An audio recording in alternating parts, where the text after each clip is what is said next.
In 1907, little Tim Sullivan, a New York City alderman, was facing a new threat to public decency. The New York Times reported at the end of December that the fashionable Cafe Martin would start allowing women to smoke cigarettes in any of the rooms of the restaurant.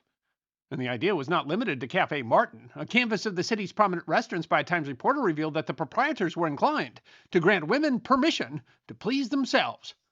The issue of women smoking in public was itself relatively new. The act of smoking was a sign of defiance and independence for women seeking to expand women's roles in society.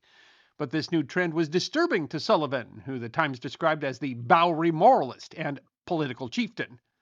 Little Tim responded on January 20th when he proposed the Sullivan Ordinance in a brief meeting in the Committee of Laws of the Board of Aldermen. The ordinance didn't make it an offense for a woman to smoke, but it did make it an offense for the manager or proprietor of a public place to allow women to smoke therein, with the penalty of revocation of his license and a fine.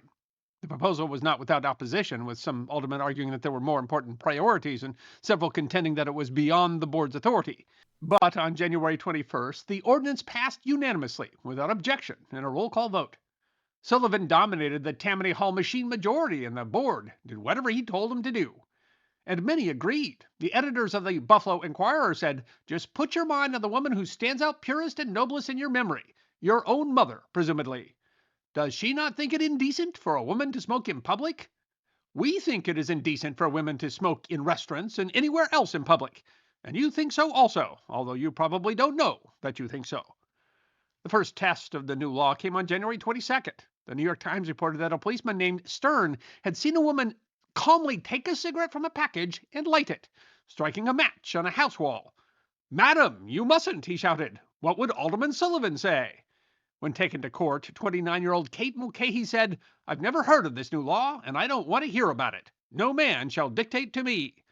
Despite the ordinance not outright banning women smoking and not including any provision for a fine if they did, Mulcahy was fined $5, which she refused to pay. The Times reported in default of $5 to pay the fine, she went to a cell, carrying her package of cigarettes. Miss Mulcahy was the only person ever penalized under the Sullivan Ordinance.